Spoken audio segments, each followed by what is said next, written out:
Hello and welcome to the Nerdic podcast, episode 91. I am your host, Sims. Sims, why not? And I'm joined by, as always, Daniel Navaroli. Hey, you got it right. I am always here. You can't get rid of me. I'm like a cockroach. That was a callback to what we were just talking about. That is a callback. You've just robbed the segue to Tucker. The cockroach we can't get rid of in the politest way possible. Mr. Tucker. Oh, thank you. I'm more of a GTA 5. I'm a Skyrim. I'm not a cockroach. Compare me to a best-selling video game, not a scumbag arachnid thing. And YouTube's up-and-coming superstar, I'm going to call him Mr. Sam, from a YouTube channel called Bloody Brilliant Games, which is a wonderful English name for a channel, by the way. That is a great name. Thank you. I'm currently on my way to subscribe to that. And thank you. I don't know his second name because I am useless. So we'll call him Mr. Sam. Mr. Sam, welcome to the podcast. We clap. Yay. Thank you very much. Thank you for having me, gents. Sam, tell us about yourself. I spent 20 minutes with you. I met you a month ago now, EGX. A super strange story. I'll explain briefly. I was looking at Yu-Gi-Oh cards. I turned around, and there was a gentleman with a camera, and I was like, "Well, this is the conversation." I was like, "What are you recording?" Let's go. He says to me, "I'm recording my friend's YouTube content." I was like, "Wonderful. Where's your friend?" He said, "I don't know." I was like, "Look, if you find him, tell him I'm looking for him. I'll happily support whatever he's doing, and we can have a conversation. I run a podcast, and I'd like to have him on." I didn't know nothing about you, but this is the kind of guy I am. Anyway, so we part ways. 20 minutes later, you just bombard me. Hello. I was like, "Who are you?" And he's like, "I'm that guy that was supposed to do the YouTube channel." Anyway, I'm the guy. It was, and we had a conversation. It was great. Please explain to me, like, what it is you do, what's your aim, and what did you do at EGX as well? Like, please tell us your experience at EGX. So, first of all, hello viewers. My name's Sam. I like to describe myself as an amateur video games journo. Video game journalism has always fascinated me, and I've always been trying to find a way to get into it. I applied to God knows how many actual publications like Rock, Paper, Shotgun, Eurogamer, etc., and they never got back to me. So I was like, "Yeah, sod it. Why not start up my own outlet?" But yeah, basically just cover the games news, try and do it mostly as by the numbers as possible, kind of a little bit of opinion thrown in there, but mostly try to keep it factual. And yeah, it's mainly just our main content is the weekly news that we do, but I'm also covering a lot of articles that I've got in the works around kind of different kind of stuff. The one which is closest to completion coming out is about why the Xbox One is a shit name and why that cost Microsoft in that generation of console. That's a great article idea. I mean, I agree with you, first and foremost, but I'll certainly give that a read when it's published. Yeah. And yeah, at EGX, we were literally just myself and my cameraman Tom were going around developers, looking at their games, playing a little bit of their games and interviewing them. So right now on the channel, you've got interviews with, which I was really, really excited that we managed to get hold of, two people from Team 17, the developer publisher. They were really, really great people. We got P-Cube. We spoke to one of their community managers. He's a really nice bloke. We talked to the developers or developer from Repixelate, put out Formula Retro Racing, and I've got a game called Clash of the Metal, I think, if I remember rightly, coming out. Another really nice guy. Then we also had the guys from Waving Bear Studios, the guys behind an upcoming horde shooter called Stuffed. What else do we have? The game which was actually right next to us when I was talking to you, Sims, was This Means Warp, which is a really fun little party game, similar to FTL, similar to Lovers in a Dangerous Space Time, and then there's another game which I can't quite remember the name of. But yeah, we spoke to a lot of game devs, and yeah, it was basically just they're covering it. We're treating it as kind of a press event for ourselves, even though we had basic badges and couldn't talk to about half the developers because none of the buggers were there.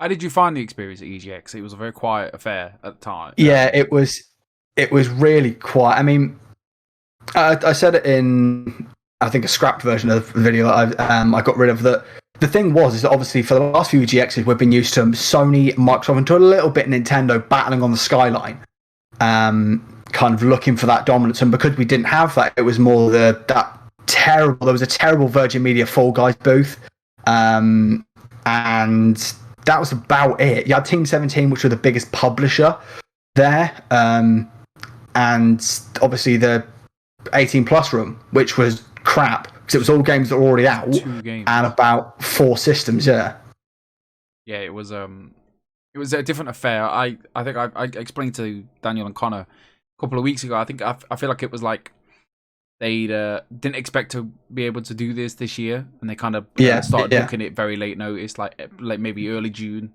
And they were like, right, let's try and get all these people in. And they were like, either PlayStation or a Nintendo or Xbox just replied, like, it's too late. It's too late for us. We can't really get that. We can't get things together that quickly. Yeah. I mean, it takes contractors to build these setups. Yeah. I mean, it's even later than that. We were speaking. So one of the people we were speaking to was one of the PR and events manager for Team 17, and she was telling us that they had 3 weeks. They were given the go-ahead 3 weeks before the event, and then had to scramble to put on some kind of showing, which always explains why there was no Nintendo, Microsoft, or Sony. Yeah. I spoke to that lady, PR lady. She was absolutely lovely. She was a delight to talk to. Shout out to that lady. Yeah, she was wonderful. Shout out to the unnamed individual. Becky from Team 17. Wonderful. Becky. She got that flex. She was flexing. She was like, "Oh, I just emailed that like this gentleman." And I was like, "Oh, yeah, it's great."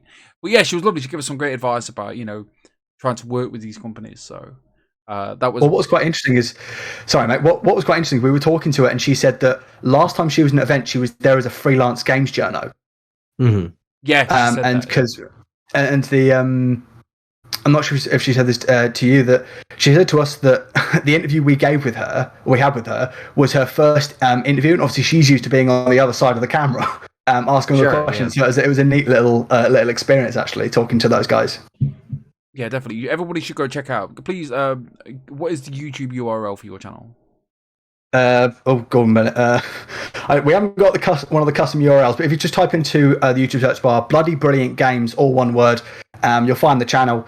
As I said, at the moment it's just the weekly content and the weekly news content and the EGX stuff, but we got some kind of essay type stuff coming up soon. Great, yeah. Wonderful. It's very easy to find, by the way. When I looked it up, I was just like, oh, there it is. Yeah. Click. I want to make sure we shout out Tucker. I know we mentioned Tucker, but backlog banter. He's had a big spike this month. I want to shout. Holy shit! Yes. Yeah. Look, we've been doing this for a little over a year, and we have had pretty steady growth. But about a week ago, when Pikmin Bloom released, we released a guide on how to do the social and expeditions and stuff like that in that game.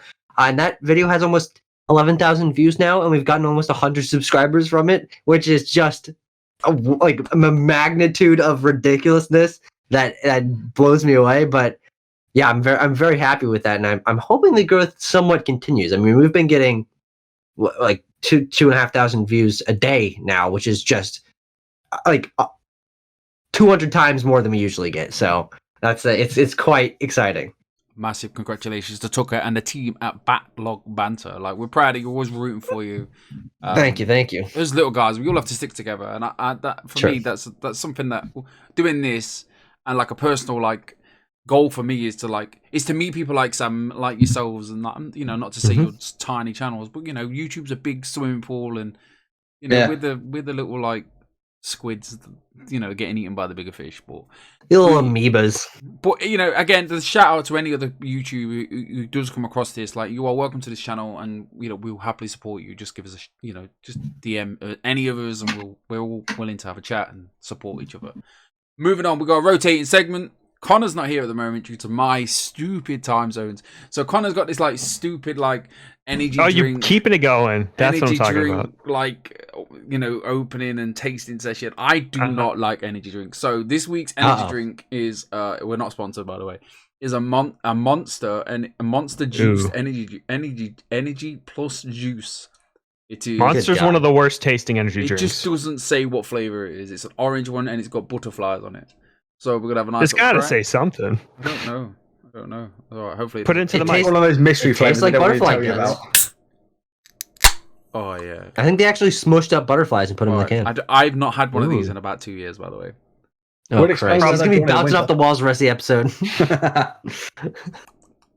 Sims with energy. Imagine, Daniel. Imagine. I know. The damage he can cause. Oh, no. It tastes like fruit juice. It's very nice. It's not bitter. I think I'm going to proceed with this through the podcast. Oh, okay. And with that, nice. I'm drinking water. Aqua. From the tap. Yes. What's water? What is that? Oh, God. Well, if you haven't heard of it, you're not alive. Sam, what's your beverage of choice for the podcast? Literally just a bottle of squash. I'm boring. A bottle of squash. If you're English, you know what squash is. Squash. With that, doesn't mean anything to us stupid fucking Americans over here. I love this. I love the difference with American. I blew your mind. What did I blow your mind with a couple of weeks ago? I was just something dumb, probably. Sending loads of pictures of English food, and you were just like, "Oh yeah, you were like trying to name stuff. It was a mess." Anyway. Culture clash, everyone. Culture clash. Moving on with the news. So I can't find it where it says Xbox and Sega announced a strategic partnership for a, in quotes, super game. Yeah, that's what they said. Super game. I don't know what that means. Okay. Let me find the article because it's all wrong. I'm gonna edit this out. Sega's announced plans to explore a strategic alliance with Xbox to produce a large-scale global games built using Microsoft's Azure cloud platform. The Sonic maker said the agreement would form a key part of Sega's mid to long-term what's that word? Strategic. Strategic? It just says strategy, long-term strategy, which is dubbed that makes sense. the Super Game. This initiative is designed to develop games where the key focus is our global online community and IP utilization, it said. So that's key right there. I think that last sentence you said, I'll jump real quick. That IP utilization is key because Sega has a lot of IP and a lot of dormant IP that isn't used. Whatever this partnership may end up being, I mean, this has been rumored for years and years and years, or a year at least, that they were going to pick up Sega. It's been a rumor for a while, so I think at least since the Bethesda thing, which I think has been a year, they have a lot of IP that could be used. Sonic is the biggest one, obviously, but Yakuza's been blowing up more recently in the West. They have a bunch of RPGs that they don't use. They have fighting games. Like, Sega's a big deal. Yeah, I mean, it'd be interesting to see modern Sega try to do something that is that high production value. Of course, you have the Yakuza games, you have those other franchises, but with the ones that are long dormant, some of those Genesis and Dreamcast ones that people are always clamoring to come back, seeing that with a large amount of production value and on the most powerful hardware, and of course supported by that Azure cloud streaming, that could be really big. It could be one of the biggest Sega enterprises that we've seen in modern times. What's interesting is that, so if we look at some of Sega's published games have been coming out on Game Pass recently, from day one, which is kind of probably a early sign this is going to be a thing. And the one thing you've got to think, you mentioned Sonic, you've got to hope, if you want a Sonic game with between those two, you better hope it's either some of Microsoft Studio working or anybody else other than Sonic Team, because they just developed. They don't have a great track record as of late. Yeah. No. Just go and get the guys that made Sonic Mania. I just thought, give Double Fine the Sonic license. That'd be wicked. Oh, yeah. A goofy Sonic game? That'd be cool. Oh, that'd be so good. For me, this screams. Big Phil Spencer's gone down to Sega and says, "Oh, let's just buy you out. Let's get and let us look after you." And they've gone, "No, but let's work something out." And then they've come out with this strategic alliance of like Sega going, "I don't want to be bought out, but we'll do a strategic. We'll have this, we'll get this word salad out there and say, look, we're working together." This pretty much says we're going to be hand in hand with Xbox for the future forever, which they've already kind of done anyway, especially with their Yakuzas and everything else they've done with Sega.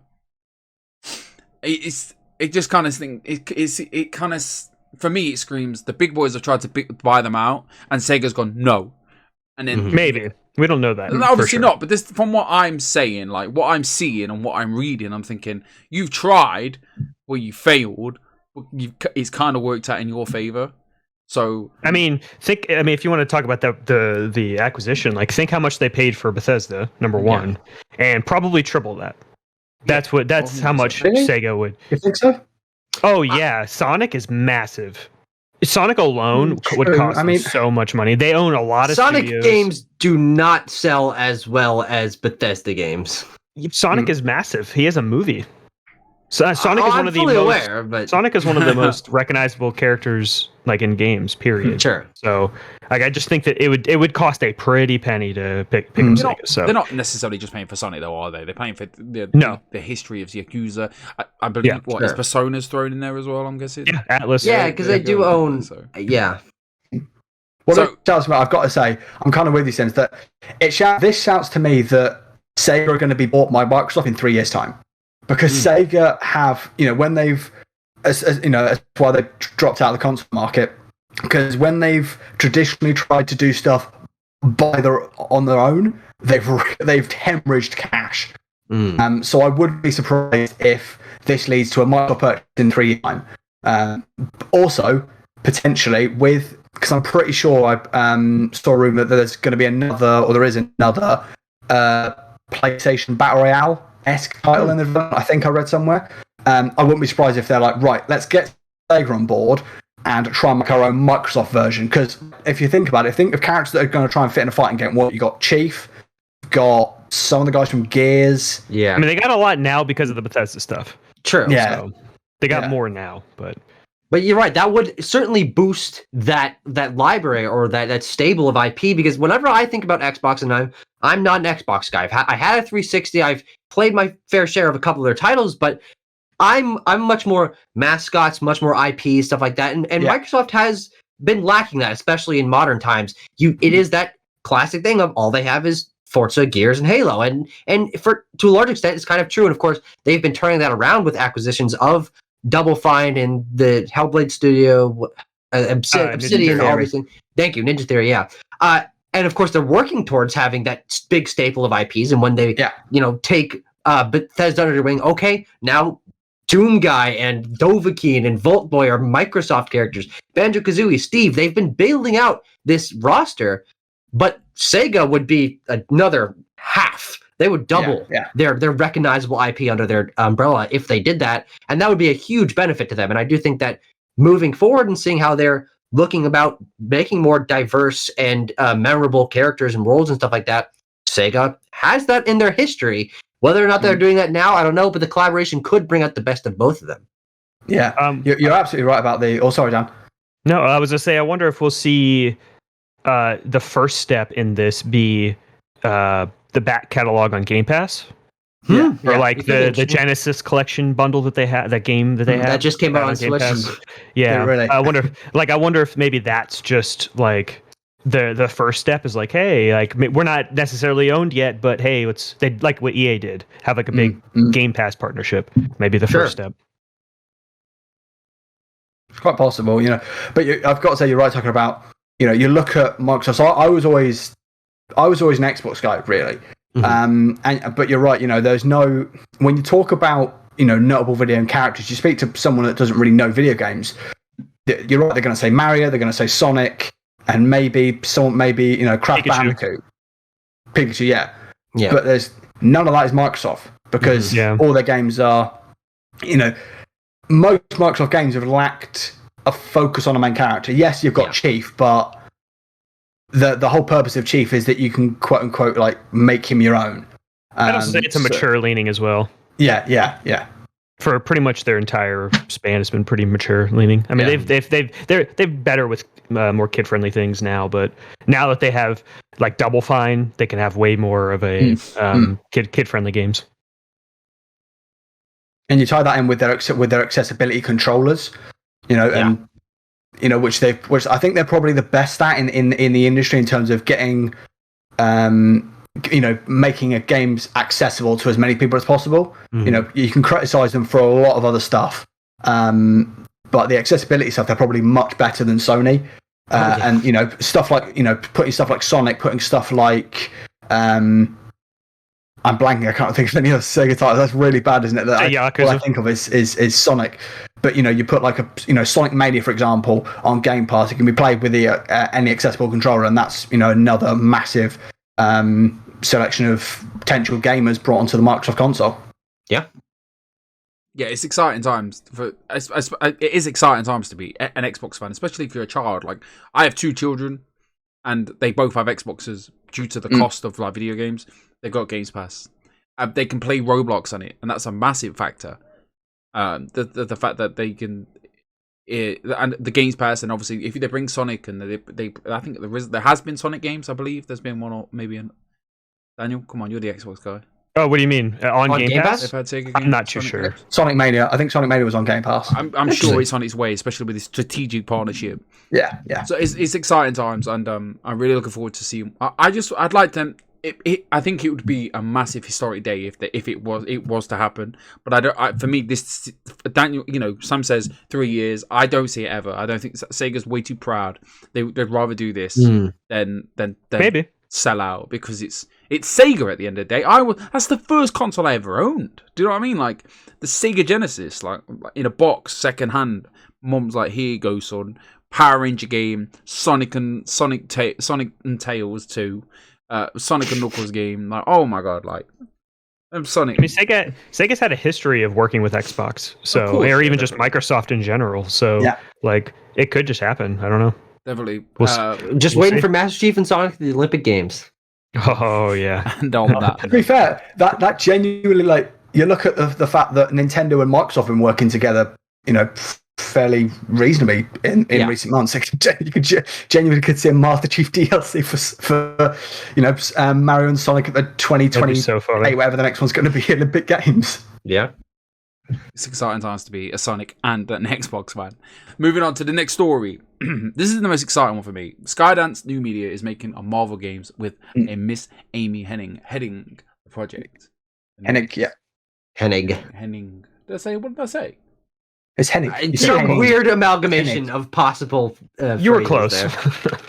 I've lost. Give it a little sim spin. Hey, I'm English. Leave me alone. I've had everything loaded up. After holding, it doesn't say too much about it, does it? Hold on. There is not a lot there. It's very, very vague. All they've said is it's going to be a blockbuster action adventure game with a completely original story. They've not announced the characters that are going to be involved in it.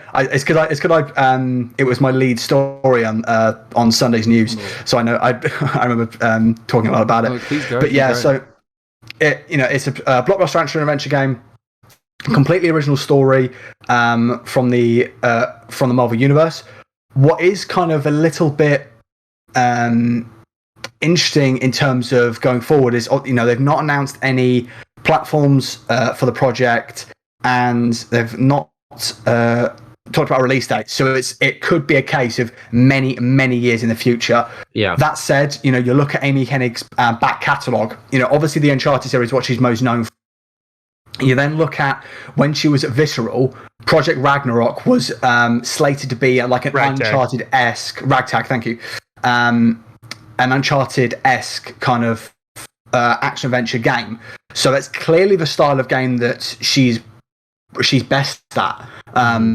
So it's obviously going to go into that direction. What would also be quite interesting is to see how they take what's happened with the Avengers game, what's going to happen with this new crap mobile game that got coming out, and hopefully kind of go away from that and stick to the stuff that Insomniac's been doing. Mm-hmm. I don't know if it's going to be completely open world. I would hope not for her. I would like a nice cinematic Marvel experience. I mean more single player, sure. No multiplayer whatsoever. We'll talk about it much later, but me and Tucker we both have beat Guardians. I want that. I want that for a different character. And I mean that's what I foresee this being, especially with this new studio and her leading it up and all of that stuff. Leading into that side of a Marvel game and steering away from what Avengers was and the bad taste that left in presumably all of our mouths. I would love to see something with the quality of Uncharted, because I love the Guardians games a lot, what we're talking about, but there's certainly some polish there that was not applied, and I think that with the polish that the Uncharted games, and of course she's not the designer, but bringing that scope and quality to a Marvel game, Insomniac's doing that, and they will continue to do that, but it's kind of lacking everywhere else, and I'd love to see this applied to something entirely fresh. Yeah. Who do we think the character is? I'd imagine it's someone. It's got to be like the Fantastic Four. You think it's somebody like closely relevant? That's like about to be relevant. Do you think that? I think I've got a feeling what they would do is stick away from the characters that have already been. So obviously the Spider-Man games, Insomniac's Wolverine game, obviously the Guardians of the Galaxy. Yeah, and I'd say they'd probably stick away from the Avengers. I mean, it's possible they could do like a Cap specific game. I was thinking was Black Panther.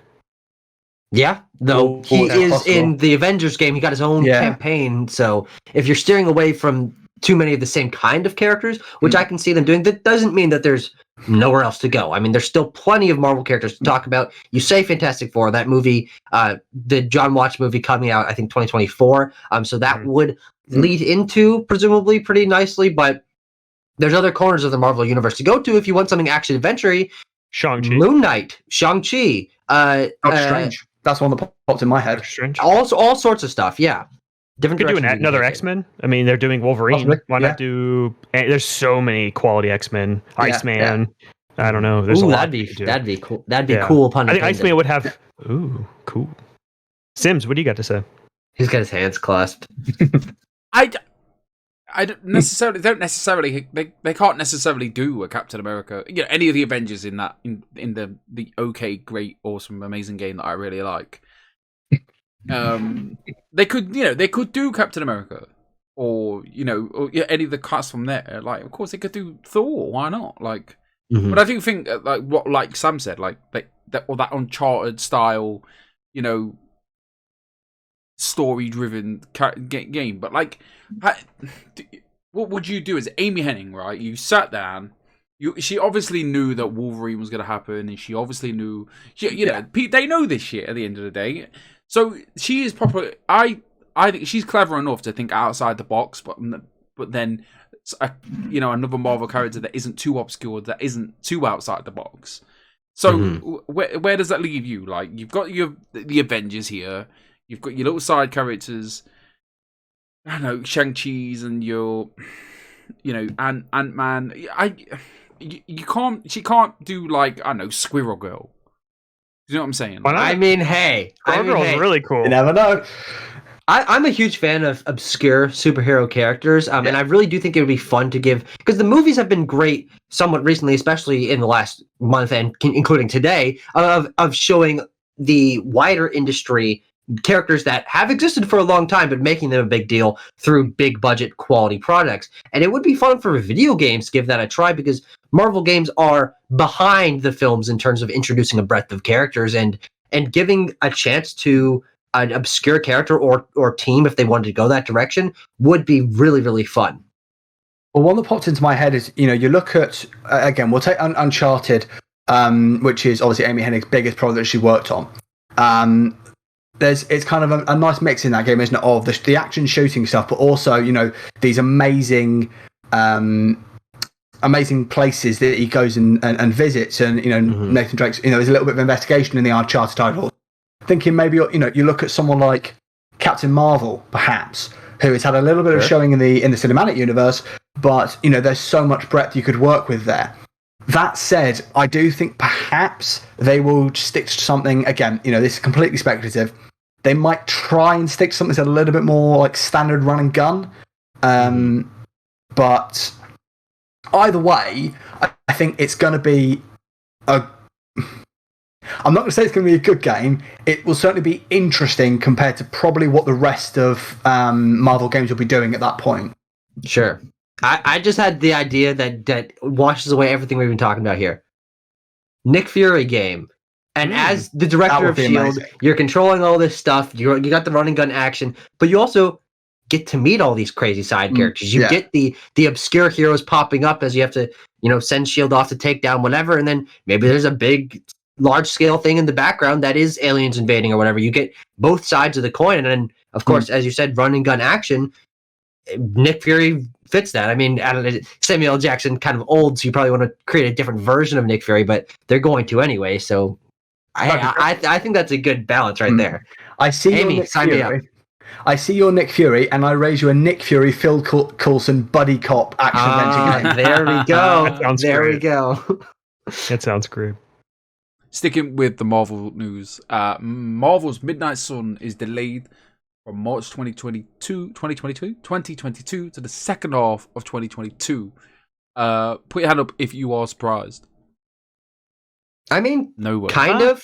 I mean, considering games have been announced and released at a reasonable clip recently, of course, once it started development earlier have gotten delayed, but this was announced during that time frame in a short release schedule. I have no reason to think that this would be delayed. I don't know enough about the developer's history if they do delay their games often, but I don't know if anyone's really jonesing for this anyway, so it's not going to be a huge problem that it's delayed. I like Firaxis. I say surprised, as in like not because it looked bad, as in or it didn't look like everybody's cups of tea, because whoever isn't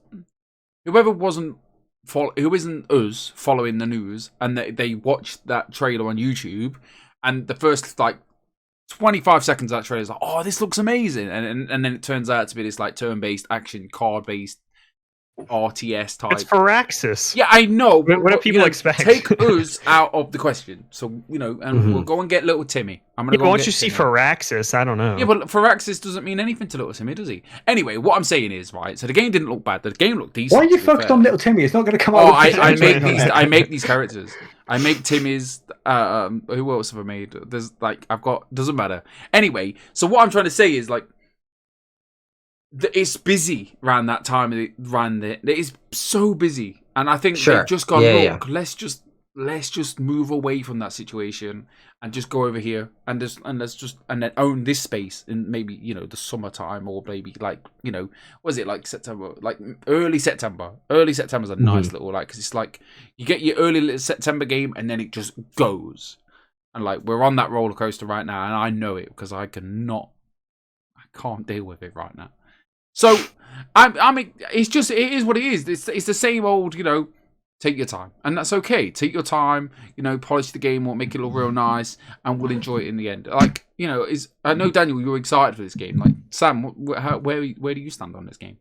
I mean, the thing about it is, so obviously we saw the trailer at Gamescom's opening night, and I got nothing from that trailer. Because I got nothing from it, because I got nothing about like what the game was going to be until like and then the game 2, I think it was creative director Firaxis. He was like, it's a tactical RPG, and like I expected that it's Firaxis. Yeah. All you do is Sid Meier's game, Civilization, and then you did like dabbling of XCOM. Like I don't really know what to think, but the one thing I think, you talk about the release date, right? About it was going to be in about March 2020. Look at what was meant to come out last March. The amount of games that were scheduled for that time of year, and then all the facts are that what every single publisher needs to do in looking at, and I don't go easy on these, but what they got to do is avoid what CDPR did. And keep doing little delays every single time. Go, hey, it's coming out now, or do really vague ones. Hey, it's coming out in 3 days. Oh no, we pushed it back 2 months. Be honest. And to be fair to Firaxis, they've got a pretty decent track record of games, and they've pretty decent at actually hitting their launch windows. But I always think with these types of titles, when you look at the hype that can be built around, especially with something like, with something as widespread as the Marvel IP, you're always going to get excitement built around that, and it's all you need to control it. Otherwise, you're going to run so many problems. And as you say, push it back as far as you need to get the job done. Don't release a half-assed game that's going to need 4 patches to be actually playable. Good point. They have shown a decent amount of the game. Game Informer had it as one of their cover stories. Game Informer had like a bunch of interviews. They showed some gameplay, some of the relationship building you could do when you're at like the base or whatever. So they showed some of like gameplay with the cards and stuff. So like they have shown a decent amount. I just think that it's not ready. It's not ready, and like they announced it and showed a release date pretty quickly. So they were pretty confident. So I doubt it would be that much after March. I know they said second half. So I mean, that could be July. Yeah. I do think it is. I do think it is what I say it is. It's too busy, and they're just like, oh, let's just move away from that. Just get away from it. And it's a different type of game, though. I mean, some games could be on top of each other. They just have different audiences. We'll see how it turns out in February 2022 when like half the games in existence come out. But I do think that Sims is right. It could be for a different reason. The game looked fine. There wasn't a level of polish that was missing, and they didn't seem worried about it. So it could just be that they want to have their own space, and that first half of the year is so busy from everyone that spreading it out a little more is not terrible. Definitely. Keeping on with the Avengers stuff. Good Lord. I know, God. Wow, Avengers. No, stop. There will be none of this. I'm excited. Just let it die. I put it in here for you, Sims. This story was for you. Spider-Man is finally arriving in Marvel's Avengers later this month. Specifically, he's coming to the PlayStation versions. I caught this. Which inherently makes the PC and Xbox versions lesser, even though they charge the same price. Yeah. Sam, don't do this. All right? I've got 200 hours in this video game. Admittedly, I fell off. Is there 200 hours in that game? Because I played it when it first came out. This time last year, I was all over He's maxing all the characters. I've not played. Good I've Lord. not played all this. I've got everyone to 130. I had a good time, man. I had a great time. Leave me alone. Oh, people have fun in different ways, all right? People collect stamps. I play Avengers. Leave me alone. Right. He's... All they're saying... to be fair, I would make fun of you if you collected stamps as well. There you go. November 12th. I'm going to cut the bullshit. It comes out November the 30th. There's no details. It's coming out with a raid. It's coming out with a few different types of things. It says, I've literally not had time to read the story. Does anybody know? It comes out with... I think the big ones I saw was the raid and the Claw raid and Spider-Man. Sam, I want to start with you. Like, you're very negative towards the game. Like, why? Let's just. It's okay. Everyone else is. I'm playing a bit. I like the game. I was very excited for this game as soon as it got announced at 3 a.m. our time 2 years ago. I was like, this looks incredible. I can't wait. And then I was even excited for the games as a service thing, even though that's not necessarily my jam. I was just like, Avengers. What could go wrong? Admittedly, like the gameplay wasn't great. I enjoyed the story mode. I really enjoyed what it is. I think Sandra Sar did an amazing job with Kamala Khan, and I really enjoyed watching her journey grow, meeting the Avengers. And I enjoyed everyone who played the Avengers. Troy Baker's and Nolan North. As Troy walks in your room. There's fingers under my thing. Bear with me. Daniel, take over. I have children, by the way. I thought you'd forgotten. Scared the shit out of the me. kids. There's fingers underneath my thing. Ooh. See what I mean? Go ahead, Sam. You gonna say something? Here's the thing, right? For me, with the Avengers. So, I was also excited when it was, when it got announced. When we saw the trailer at E3 2019, I want to say it was. Yeah. I was like, oh, it's great. The Avengers. But it looks good. It's certainly a different way to take it. Then the words were said by one of the people representing Square Enix was, it's a live service. At that point, I completely didn't care because live services are just the worst type of game possible. Because they make you pay and then put the same amount of hours into it as a free-to-play game. It's got all the microtransactions, it's got all the wait time, all the grind, but you're also paying money for it. And that's where I completely just didn't care anymore. And then, obviously everything that came out around it, I'm not denying that Troy Baker, Nolan North, all the voice actors probably did an amazing job because they are great voice actors. But the thing for me was that all the stuff surrounding the relaunch. So first, the beta came out and it was awful, so buggy, so broken. The gameplay was so monotonous. Is actually what was quite interesting about it, to me at least, was that it had the exact same problem that Marvel's Ultimate Alliance 3 had when it came out on the Switch. Is that you're meant to have, like, Thor is the character that I thought this came most cross with. Thor is meant to be this god, this Asgardian brute force, right? And he's taking several hits to beat up regular guys in body armor. It's the exact same thing that Ultimate Alliance fell into when you had, Captain Marvel, who's meant to be this ultra powerful hero, and is, up against this boss that should take like half of one of their blasts to kill, and it takes God knows how long to defeat this thing. It's the nerfing of these powerful characters. Obviously, you've got to find balance somehow, right? But if you've got these ultra powerful characters, you've got to find some way to absolutely balance the gameplay, but make it make sense. Other than, as I said, the Hulk is taking 24 hits to take out this one dude in a little bit of stocky body armor. Mm-hmm. It just didn't interest me. Obviously, all the stuff around it, all the players' data getting leaked, or not leaked, being, if I remember right, it was on display when you logged into the game. Yeah. And, it was cursed. It was a cursed game, and I've just got no interest in it. Tucker? I think that the game is interesting for a lot of reasons. I am on the same page. I played it at launch. I thought it was pretty broken. I couldn't finish.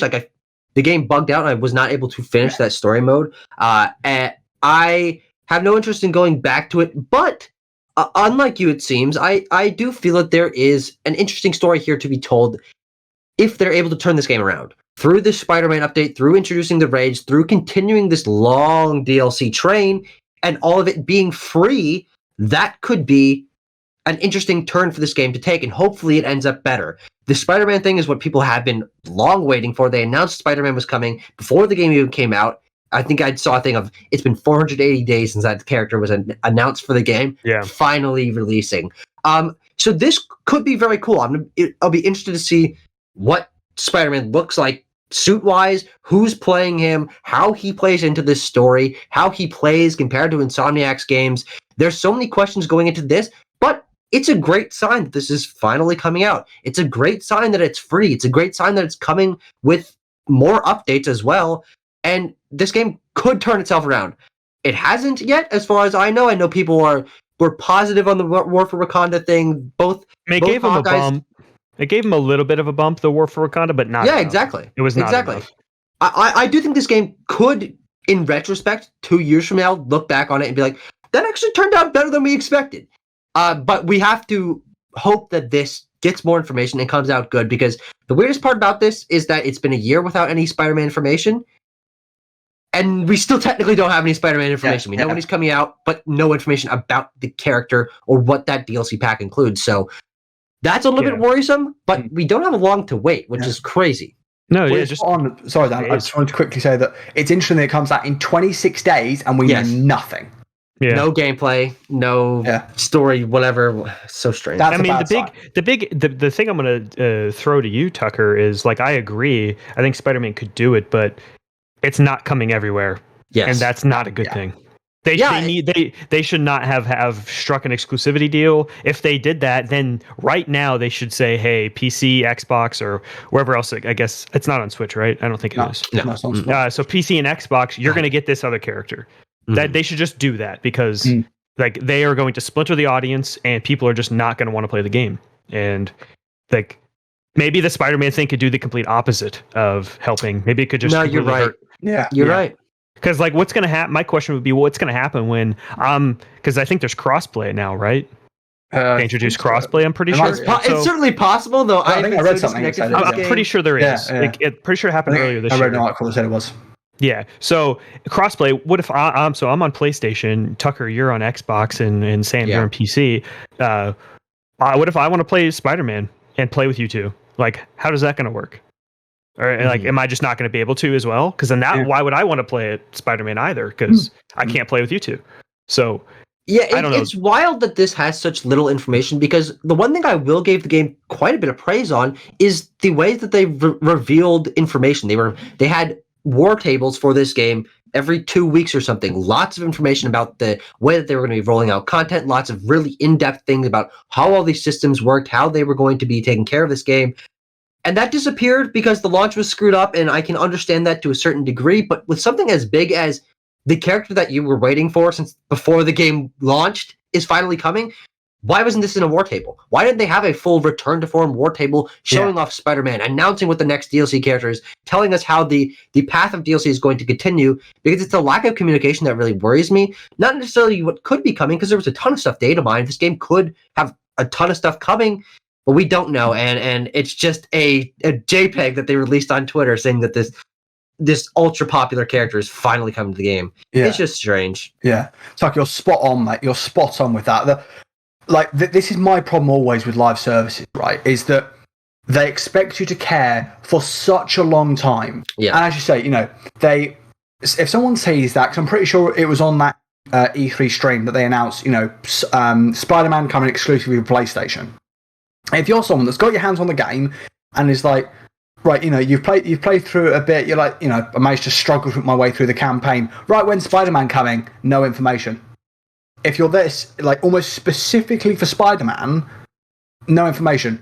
And it's we're 2 years later, something like that, and still the vaguest information. Hey, it's coming on this date. Any information about what you're going to play like? Any screenshots? Nope, nothing at all. And by that point, you've run off half the audience that were looking forward to playing as him, because you've not, as you say, set out I'll use the industry term, a roadmap of when he's going to come out, of what to expect to keep them engaged. Yes, you've got Black Panther got added to it. I'm pretty sure Ant-Man got added to it fairly soon after. Not yet. He's not in Ant-Man is in the campaign.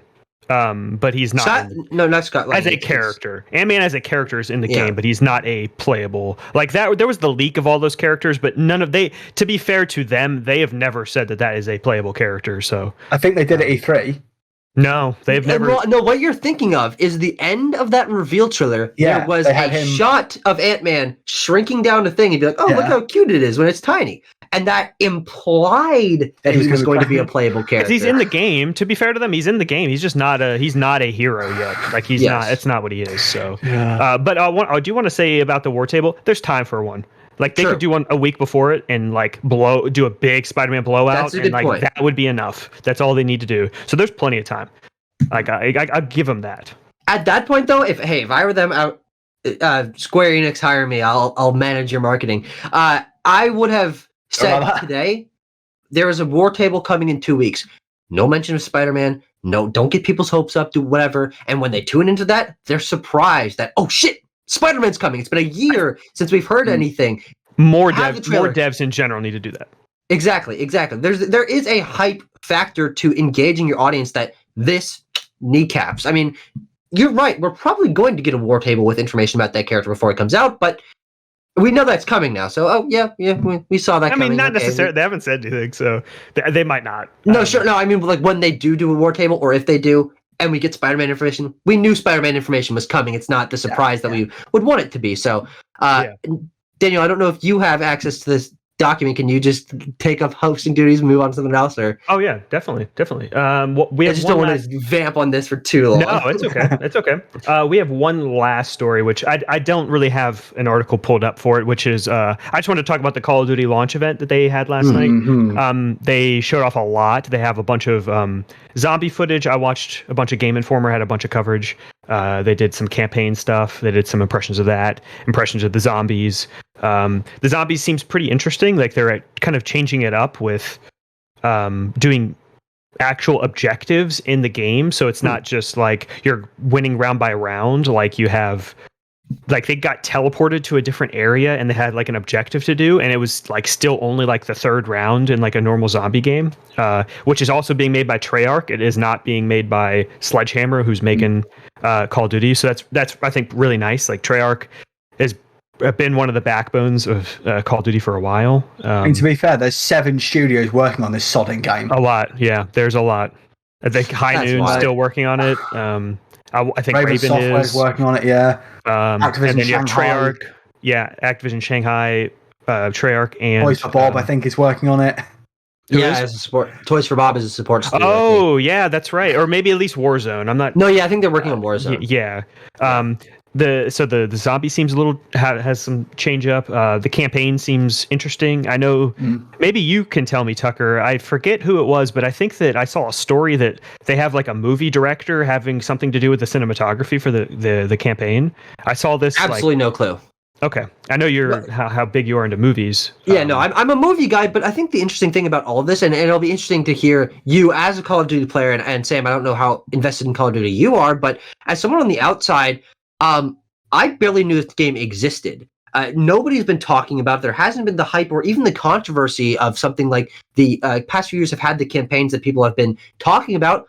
I don't hear anything about this game, and it's coming out imminently. I mean, it's going to sell. It's going to be one of the best-selling games of the year, but I'm wondering where the information gap is or something, because I haven't heard almost anything about this game. I'm an outsider. I don't play Call of Duty, but I'm used to knowing that the game's coming, but I don't see anything about this game. Yeah, I think you maybe need to look more into it because they have revealed some things. I agree that it definitely hasn't been the last two Call of Duties. Because honestly, if you think back, even Cold War, like people felt the same when Cold War was coming out, and it still sold amazingly. That game it keeps selling. Even Modern Warfare. I mean, Modern Warfare had a bunch of buzz. Like that game was very, very, very big. So this game will sell. I know people are kind of harping on the World War II aspect, and like in my head, I'm like, there's three main developers. So every 3 years, I think we could have a Call of Duty in World War II. I think that's fine. I think because they did World War II, Sledgehammer, that was their last Call of Duty. So I think it's fine to have a World War II Call of Duty game. It doesn't bother me at all. Sure, yeah, you're not even going to play it. I'm very curious. Sam, you got anything else to say? I've not touched a Call of Duty since Modern Warfare 3. I stopped playing COD after Ghost came out because it just lost my interest. That was Black Ops 2 for Ghost, I think it was, actually thinking about it. Yeah, it was 2012. Yeah, I mean, so again, the most I've seen from this was the open. And as always, my thing was, okay, the campaign looks interesting.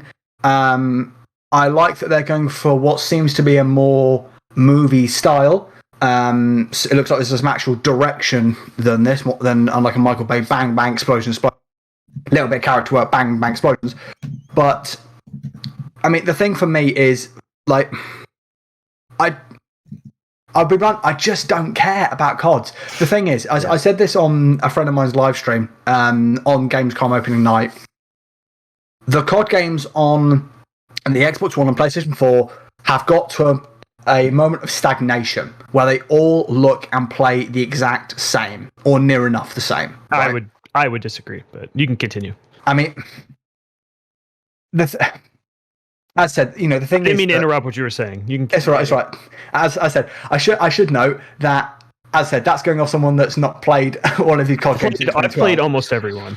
I do want to know what you have to say. I'm going to say I think that people. This isn't towards you or even Tucker. I think that people hate on Call of Duty too much and they think that it stagnates a lot when they're not even the ones playing the games. And that's not to call out you two. Like, I do think even a game like Infinite Warfare, people that, if you remember, that trailer was the most downvoted trailer like in YouTube history for a long time. When that's Infinite Warfare has a dumb fun campaign, like it's basically almost a sci-fi like ridiculous space opera fighting space Nazis. With the head being Jon Snow, Kit Harington, like that Infinite Warfare, the multiplayer. In Eternals releasing today. Yeah, he's in Eternals.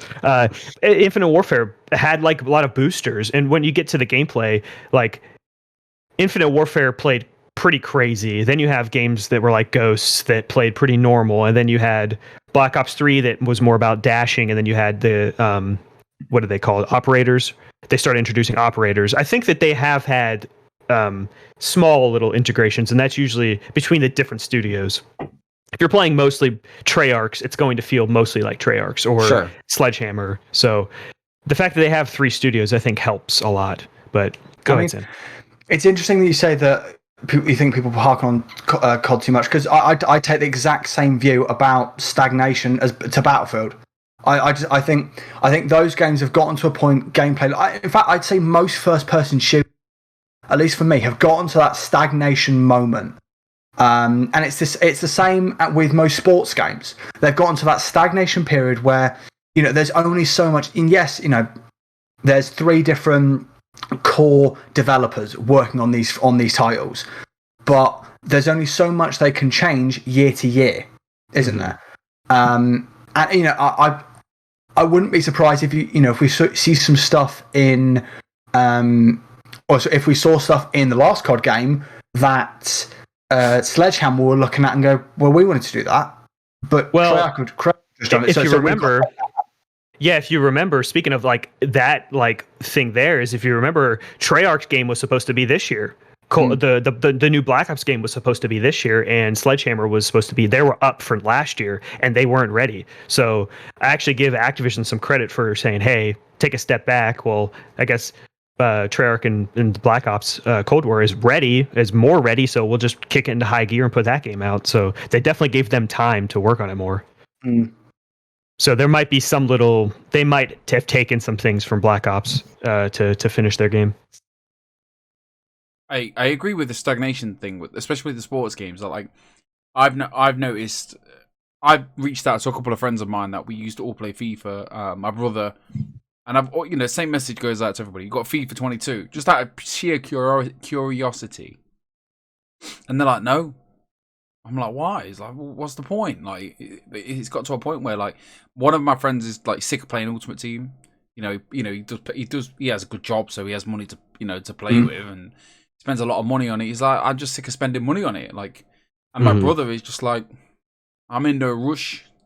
I'm in no rush for it. It's like, what's the point? It's just 22. It's not much difference. And I mean, Call of Duty is different. I mean, the campaign's always different, and I mean, it does help with the different teams always on it, so it always feels different, and like they get to put their vision on it. So I mean, looking at this Vanguard from a distance, I'm like, what I have seen of it, it looks interesting. Like I'd love to play it, but the Modern Warfare is always the one that speaks to me the most. Like the last Modern Warfare I played was incredible. The 2019 Modern Warfare, incredible. Awesome. Such a great great campaign. I had a really good time with it. Connor is in our chat right now. The other co-host, he kind of talked about that back to the cinematography thing. Apparently they got one of Nolan's cinematographers, Christopher Nolan. I was doing a little bit of research on that on my own, and this guy he's done some big movies. He was the cinematographer for Interstellar, Dunkirk, Ad Astra, and Tenet. Like that's a line of high quality films right there. Yeah. I was just trying to find trying to find that out earlier, and I saw that the director is some actor that's been in like I think Breaking Bad and some other stuff, and I was like, that's a very odd thing to going from appearing in, being an actor in these things to then director of a video game. Well, sounds like a very Conor McGregor, Kit Harington, Activision. Hey, we'll pay you loads of money, appear in our Call of Duty or direct our Call of Duty thing. It's exciting times, isn't it, mate? Who's picking this up tomorrow? I will be.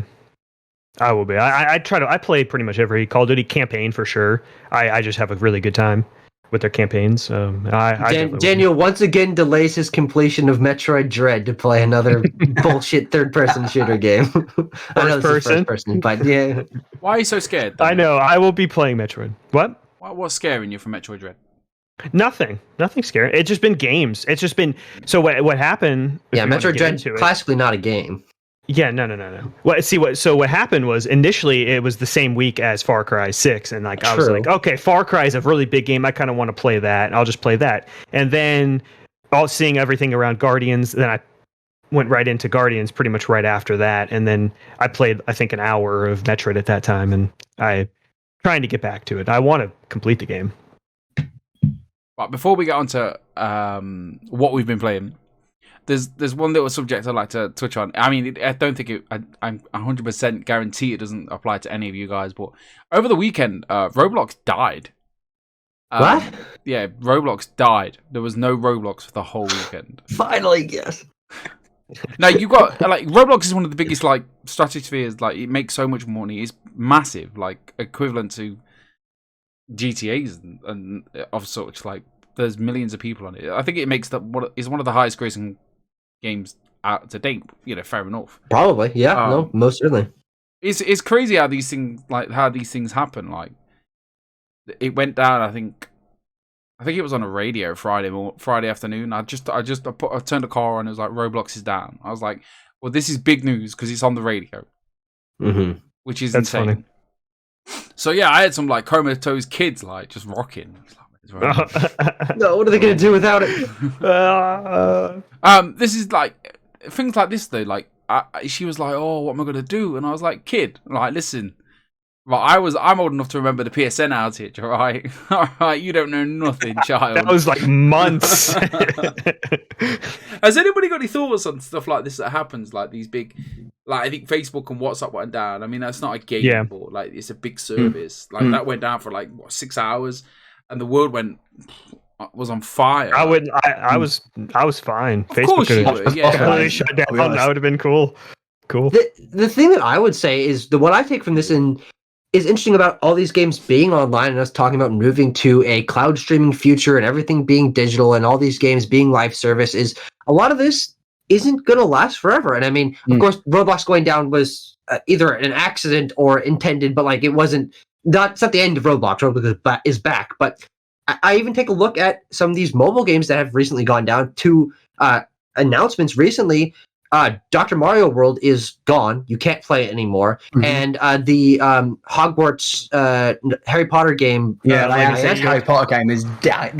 Legacy is ending in a few months. And these games are ones that people have been playing, and they're also pretty new. It's interesting to think about these games that are not going to be playable at all to future generations. I am a Dr. Mario fan. I actually really enjoyed Dr. Mario World when I played of it. I was addicted to it for a few weeks, but that game is gone. No one will ever be able to play it again. And just thinking about things going down is kind of sad to me. I'm someone who really loves video game history, and I'm one of the lucky few who got to play Dr. Mario World. So I guess I can hang my hat on that. But yeah, I mean, Roblox is going to go down eventually, and I don't know if your children will survive that, Sims. I don't see it happening anytime soon.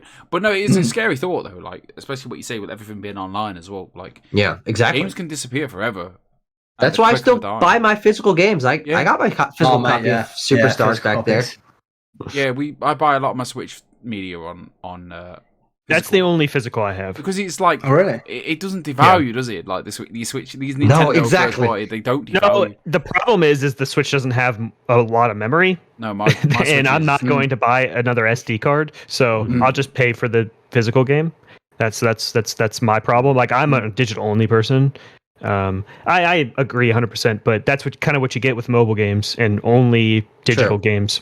Wait, let's say like the PlayStation does go down, and obviously every time you click these games that you buy, it has to talk to something to let you play these games. And like, imagine if that was an interruption, and along the lines of like 2013, I think it was 2013 that it went down. It was 2011. Yeah, 2010 or 2011, something like that. Imagine if that happens for a longer term scale to the point where it stops you from talking to that. All these online games that we download. What if you can't access the games? Should we explain this to Tucker? He wasn't born yet. No. Should we explain what happened?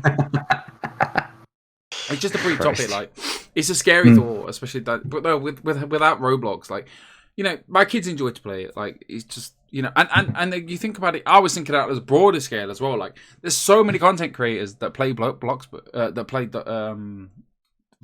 Play Roblox, That's a weekend of content out the window. True, yeah, that's revenue lost. Like, it's just scary. Well, it's just scary, bro. It's scary, I think, really. It's terrifying. Like, obviously, we can all live without video games, but people do make a living on these things. And speak for yourself, man. But I mean, it's a very interesting thing. It always goes back to this idea that you look at Steam, for example. Such a big. I've got like 700 games, I think, maybe even 1,000 games on Steam. Yeah. When Steam decides to shut down, I'm not going to be able to play every single one of those games because there's going to be a developer there or a publisher that isn't going to get back to them, and boof, that's money up in smoke. The whole problem is the same thing. I always go back, and I'm sorry, I'm going back for the third time with the live service games. You look at someone like EA, they go, right, we've got a new game out, right, we're going to kill that one. It's all gone. I mean, what game, Sims? Well, it's an old game. It's FIFA 15. All the servers. That's when I was on FIFA hard. I put over 500, 600, 700, 800 pounds worth of like FIFA points into it. I didn't pay EA directly. There was back in the day there was a service where you could buy coins from like third party people. So like, I was paying directly for coins, and getting a better, basically getting the currency to buy the players I wanted to get. So you're talking Ronaldo, Messi, like the best cards in the game, Pele, the whole lot were in my team. Obviously, you fall off it. Those are even names that I recognize. Exactly, which means just saying something. But like, I'm minding my business, listening to my podcast, and it's like, oh, PSA FIFA 15 gone. And at that moment, everything is gone. I'm like, that's depressing. Yeah, I do want to throw a different perspective, just in the whole thing. Replayability is a very game-focused thing in terms of other media. Like, I guess you can get a book and just keep reading the book, but paying $20 for an experience and then having it and that's it, I don't think is that bad of a thing.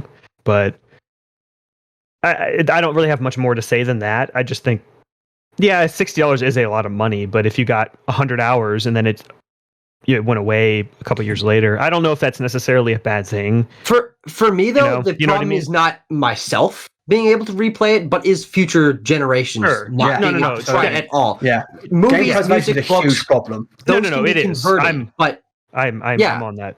That's where I come down on it. Yeah, I don't care that I'm never going to be able to play Dr. Mario World again. I mean, I probably would have never played it again, but it is gone, and no one will ever replay it or FIFA 15. Like, I mean, there's no real reason to go back to 15, but say someone 20 years from now wants to do a retrospective of all the FIFA games, there's a huge chunk of that game that they'll never be able to access. So they'll have to dig through the archives of Sim's brain to be like, what was that like back in the day?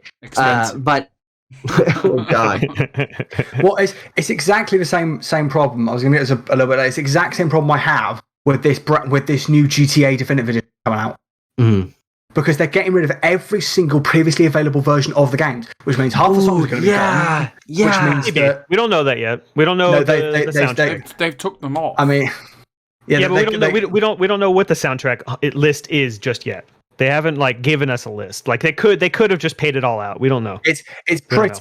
I mean, I'm with you. I'm on your side. I'm just saying, we don't know the list yet. Yeah. Maybe they could have said, "Hey, we're giving millions." It's highly likely there are going to be songs missing. Yeah, probably. I'm with you, but I just want to throw it out there. They might have paid it out. Yeah. But it's a little odd that they have taken the other versions down. That's where's Take-Two, the slimy buggers. Yeah, but they make some of the best games. So Connor publish. Connor says from Beyond the Grave. Yeah, you can still play your games offline as long as it's downloaded on using your primary console. I could be wrong, but I always thought it was a case of it has to check in somewhere briefly. Yeah. For online games. It depends on the game. I mean, if you're downloading an indie game to your PS3, it's on your console. You can play it whenever, even if the console does or the servers go offline. But the caveat to that, although that is a good point, is that if you don't download it, you can never play it again. Yeah.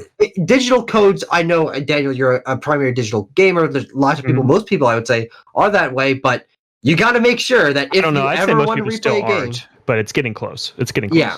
But I'll give you an example real quick before we move on to what we've been playing. Is Outriders. It's a co-op game, but you can't play it single player. And even if you play it single player, you still have check-ins through their servers. So that game, you would still need to check with the server, even if you're playing offline single player. And that's just how it is with that game. I was going to say, I ran into a similar thing. What was it? When Sony announced they were going to kill the availability to downloads for the PS3, the Vita, and the PSP. Yes. I scrambled. I was like, crap. Because I've got downloads for the Vita and the PSP. That I'm like, right, I'm going to need to try and get either a bigger SD card or just put up with deleting ones that I'm not that fussed about because I'm going to lose them. Mm-hmm. And thankfully, they were brought back. It's only a matter of time until Sony go, right, I think that's passed now, let's kill that service down. Mm-hmm. Yeah, they still could do that. I've been thinking about that personally for things like the PS3, the Vita, the 3DS eShops, these are going to go down sooner rather than later. And I actually was going through Nintendo's published catalog of digital only games and thinking, man, I should buy some of these. If I ever want to try them, I better get them now before they're no longer available. So I think we've all said our piece about that. But man, it's an unfortunate future. But the bright spark of hope is that certain companies, whether it's Nintendo bringing back their older games on NSO, whether it's Microsoft with backwards compatibility, companies are thinking about allowing you to play older generations of games on their current consoles. But it's not perfect yet, and that's what we need to strive for. I would argue Microsoft are the only ones actively thinking about letting you play old games. Sony don't give a crap. No. And Nintendo better than they used to be. I think they are putting out more games on the eShop, like older games than they used to. Obscure games. Yeah, but it's still not perfect. Yeah. Fatal Frame Blackwater released like last week. God, yeah. No, for the fucking new consoles, they got a pasting.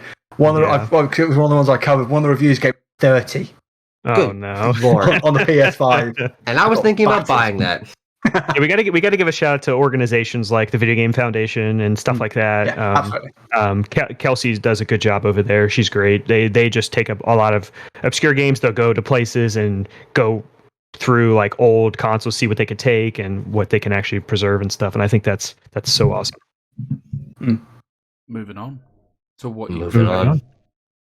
I will start. I have played fuck all. Wow, that's a lot of games. Went from I think I finished 3 games in a row. Yeah, you played a lot of games last week. Pardon? What were those 3 games? I just want to know. We spoke about it last week. Life is Strange.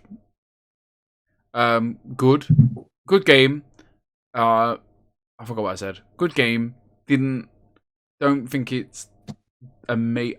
As weird as it sounds, I don't think it's as good as the first one, but I've not played the first one.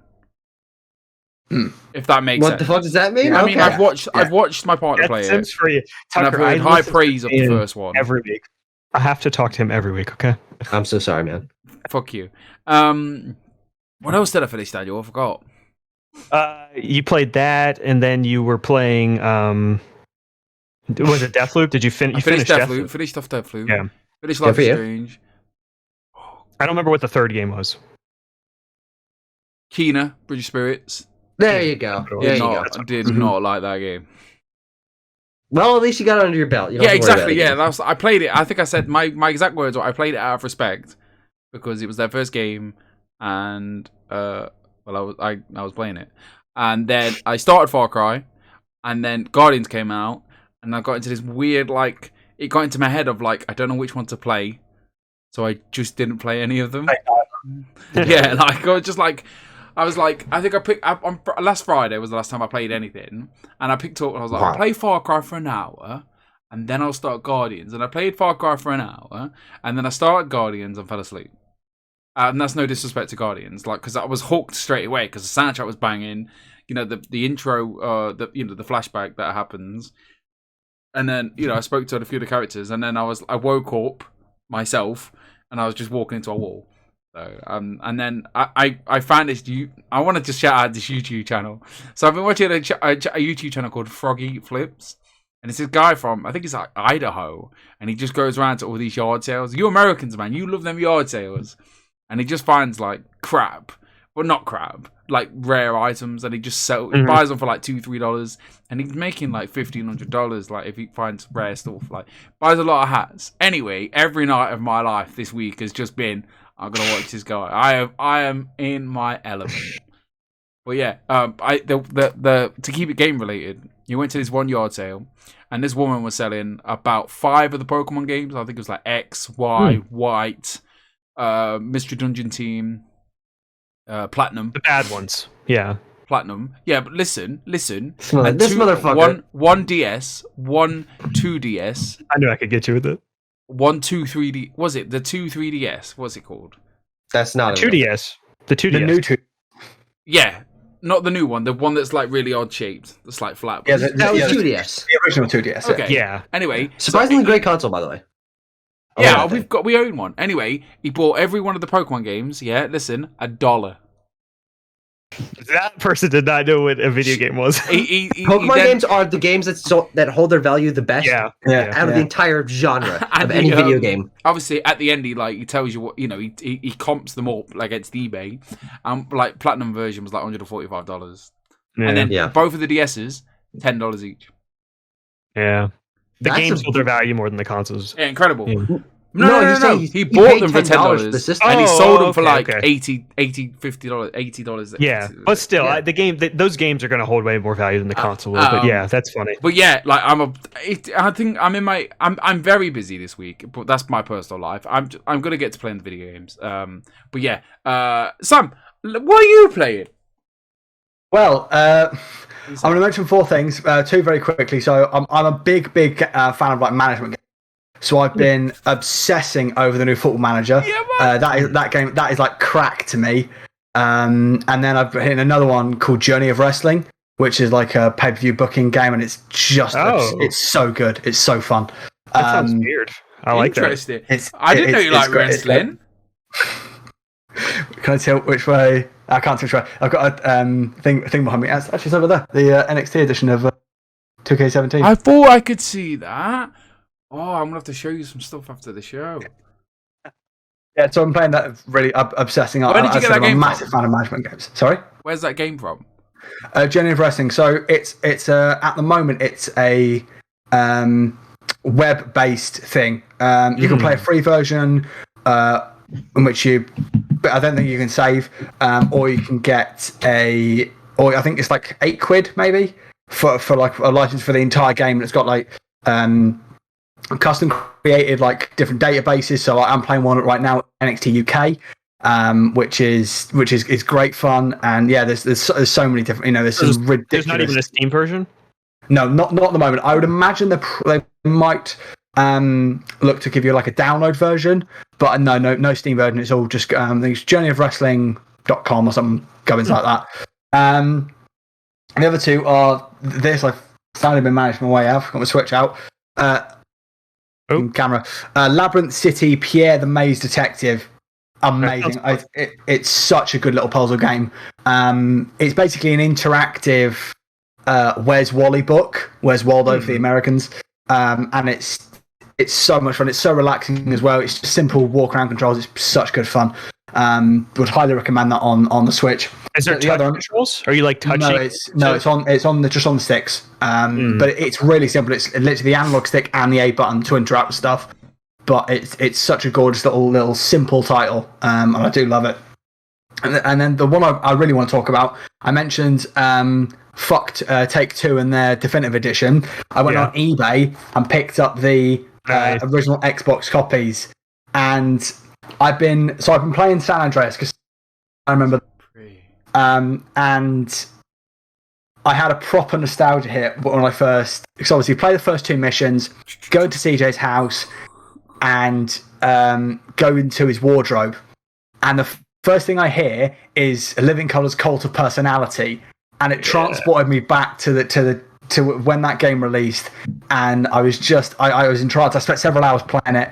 The best of the GTA franchise, in my opinion. I like this 5's great, but San Andreas is just exquisite. It's so fun. To be fair, they're all like 10s anyways. So at least all of Rockstar's GTAs are 10s. I have a quick question regarding the copy of GTA you've got. Go on then. Show me. Pass it me. Don't pass it me. I'm not driving up there. Did the San Andreas? Yeah. Does it have the map? Oh, he's got it. He's pulling it out. A little bit of prop comedy here. Oh, it's both so and the mint as well. I picked up San Andreas from a car boot sale, yard sale for the Americans. Sony PS2 version, and it had the map, and I was absolutely buzzing. So, how much did you pay for them? How much? I made sure that's GTA 3 with the map. Oh my god, he's got the map for that as well. And Vice City. And you know where I'm going with this. Oh, please go there. Come on, baby. Do it. Vice City with the map. Yeah. And what's mental is the Vice City GTA 3 double pack was about £12, and San Andreas was a £5 on eBay. That's so cheap. Nice. I'd rather pay that and wait a few days and pay £55 to give Rockstar more money for 2 games they're gonna. I don't think it's a bad price for an updated version of those. But when I can get the original versions with all the songs as they were on release, not bad. I mean, with all due respect, Sam, I really hope you're wrong about the songs. Me too. But I'm not gonna be, am I? Because the GTA 4. They didn't want to pay the license for the song that most people think is the game's theme song. Interesting. I haven't played 4 in forever. Are you gonna? Do you own an Xbox? Yeah, I've got my 360, which I'm keeping. I've got a whole row of games over there, including. I bought these mainly because I bought a PS4 mainly for Spider-Man PS4, right? But before that, Ultimate Spider-Man and Spider-Man 2 original copies on the Xbox, and I mean the 360 is my favorite console, and I keep buying stuff. Mainly, this is going to sound really weird. I've got like the nuclear bunker mentality when it comes to it. I don't know why, but it's like if I ever need to go into a nuclear bunker, the Xbox One's going to not last as long, and I've got all these games on the Xbox on the 360. But yeah, anyway, I was saying GTA San Andreas, best GTA. It's so nostalgic. It's so much fun. It's the greatest one. Yeah, it's just amazing. I'd say it's better than 4 and 5.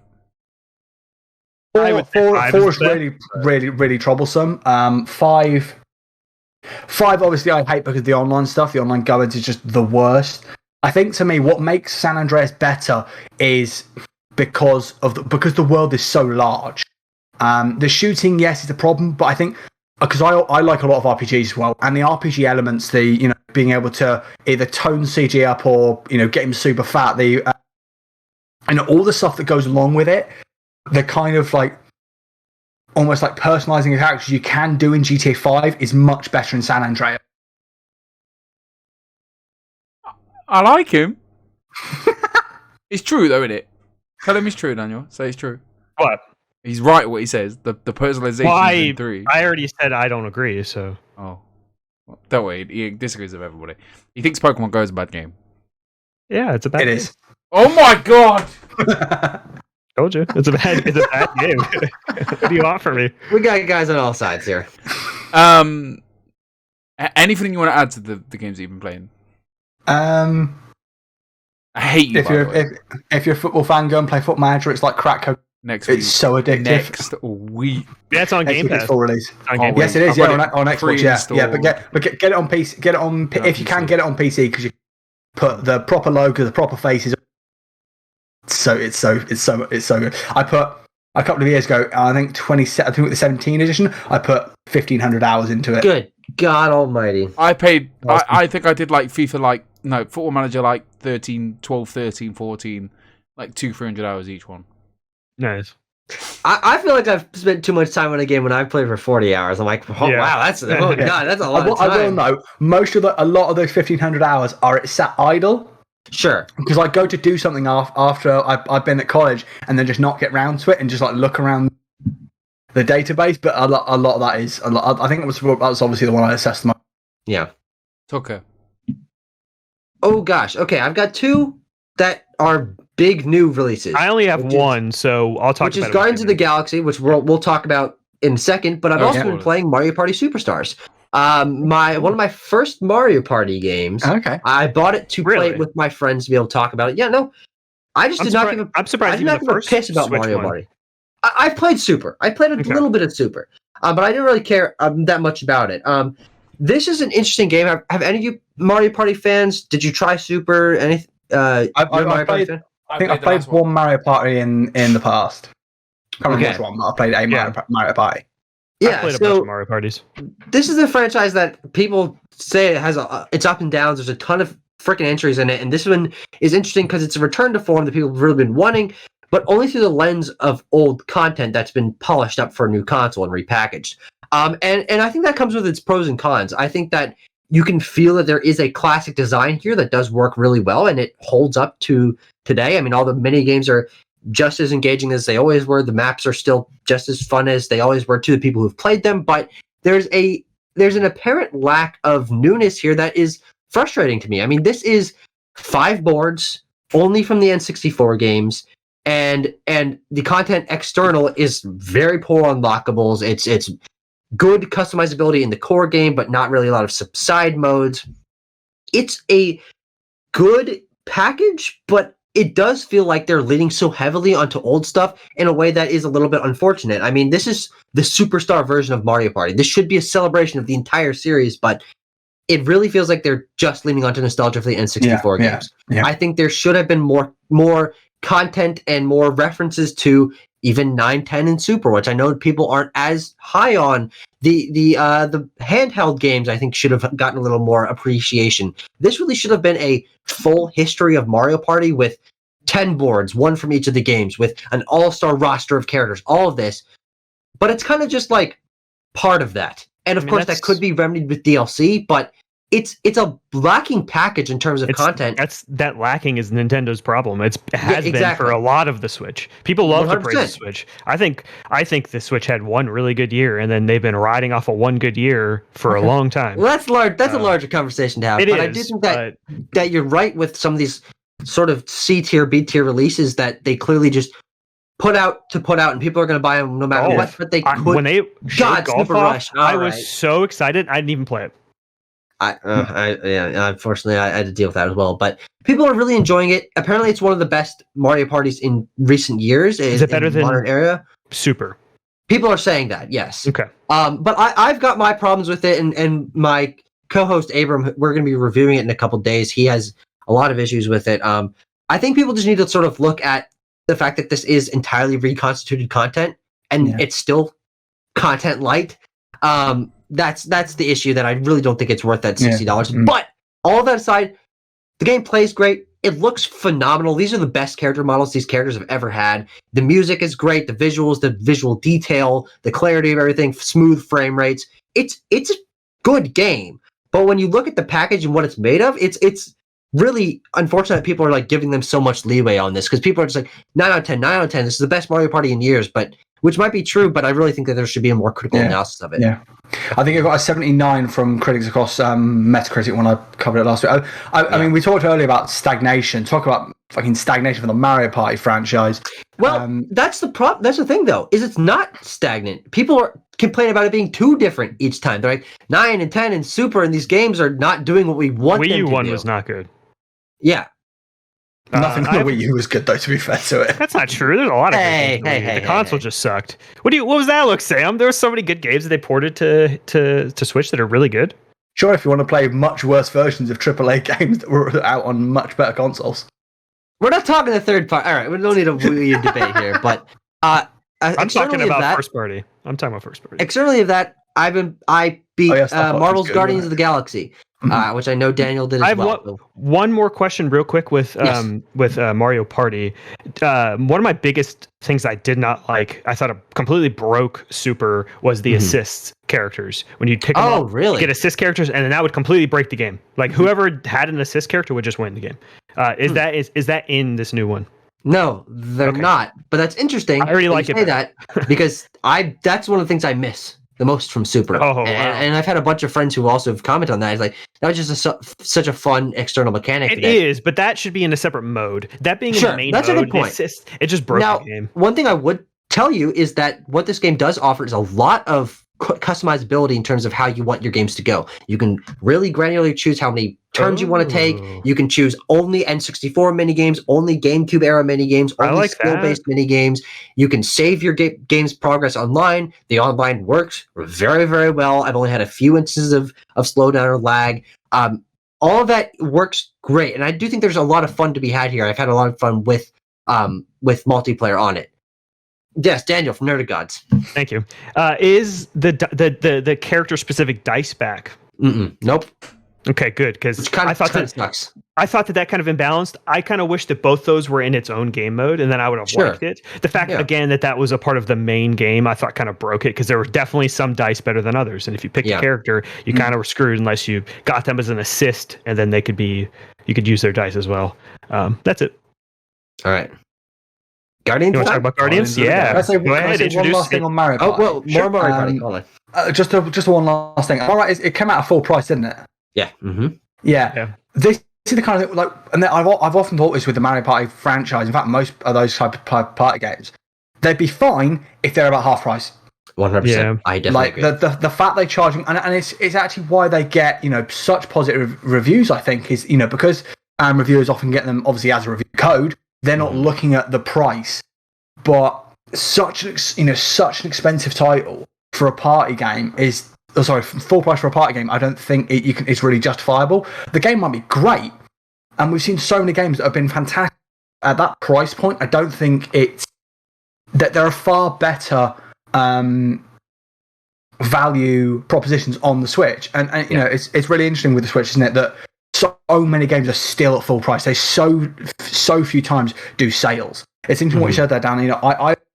I've used the Switch for like indie games. I don't really play it for like the Nintendo's main stuff because mostly it doesn't really interest me. But and they're all kind of fairly cheap. But full price stuff on the Switch is something they need to sort out sharp. They should definitely try to span that price, and I would like to see Nintendo do it. I mean, they did it with WarioWare, so that was nice to see them. I still think that 50 is a little too much maybe for that game, but it's nice to see them still maybe trying it, but they didn't even do it with Metroid. Like, I kind of wish Metroid was a $40 game. I think it maybe could have even done better if it was a $40. I think what they do need to do is what they did for Wii, for Wii U, for 3DS, which is Nintendo Selects, which is give another wave of their games that are selling their best, sell them for $40, sell them for $30. Get Odyssey back out there, get Breath of the Wild, get Smash Ultimate, get Mario Kart 8 Deluxe. These are some of the best games of all time on this system. And of course, they're still selling very well. Mario Kart 8 Deluxe and Breath of the Wild and Animal Crossing. These are in the best-selling games of each month of every year. So they can keep selling them that way, but they would expand their base if they finally brought back Nintendo Selects for the Switch. Yeah. I like that idea. Any more let's go to Guardians. Guardians. I want to know if it's worth playing, because I like the look of it a lot, but I'm very kind of hesitant to, like, do I jump in again? It's the full pricing. Do I jump in at full price and turn out it's not worth it? So, gents, sell it to me, please. Okay, go ahead, Tucker. I want you. No, you go. No. You've been great. Keep going. Okay, all right. Guardians. Guardians of the Galaxy is one of my favorite games of this year. Not because it's one of the best games of this year, though. I think it's got a solid enough amount of flaws to where I can be like, okay, hold on, I wish that this has been done better. But when you talk about a game of being better than the sum of its parts, this is the ultimate example of that. Going into this game and being greeted with phenomenal visuals, phenomenal animation, phenomenal voice acting, a great soundtrack, wonderful world design. Great story. Exactly, great story. It's bam, bam, bam, holy shit. Oh, this is amazing. You're overwhelmed with cool stuff at the beginning of this game.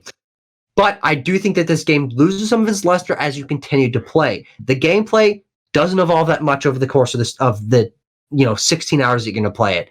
The story sometimes drags occasionally. You'll have some moments where you're just in an environment for an extended period of time. I think that there's enough there that I can be like, okay, but when I look back on the time that I spent in this game, I played it in like 5-hour chunks over the course of a week. Like, I was going on this game. I mean, it was just one of those things where the story flows so naturally from chapter to chapter. You're always hooked by, I really want to know what happens next. I really want to, go back and talk to my character. I want to finish this area to see how this plays out. There's twists and turns. I wholeheartedly recommend it. It's not that perfect game, and I don't think it should be necessarily a Game of the Year contender, but it's certainly one of my favorites due to all those great things that I mentioned. I think it is definitely a Game of the Year contender, especially with like how many great games. It's kind of hard to say that, right? Because I think this year's been great with video games. But to what you were saying, I think gameplay wise, it definitely stagnates. I think it has a good ramp with getting all these different abilities and things you could do, and then you hit a peak of that, and then it just kind of stays. I actually think the story, it does drag in little parts, but I think overall that story just gets better. Once you're at the end of that game, agree. I think that it's very emotional. If you have Sam, if you have any love for the movies or even the comics, I think that you will love this, because this is definitely their own take, but it does take bits from their normal lore and incorporate into their own story. Yeah, I think that I have a few issues with control-wise with gameplay. That's probably my biggest complaint is, Sam, I'll give you an instance. Like, to use Gamora, you want to, because you're only controlling Star-Lord. Yeah. To use Gamora, you have to hit, I forget if it's R, is it RB or LB, I think? LB, and it pulls up a wheel LB. of the characters. Then you have to hit a button to select a character. Right. One of the face buttons. And then each character has 4 abilities.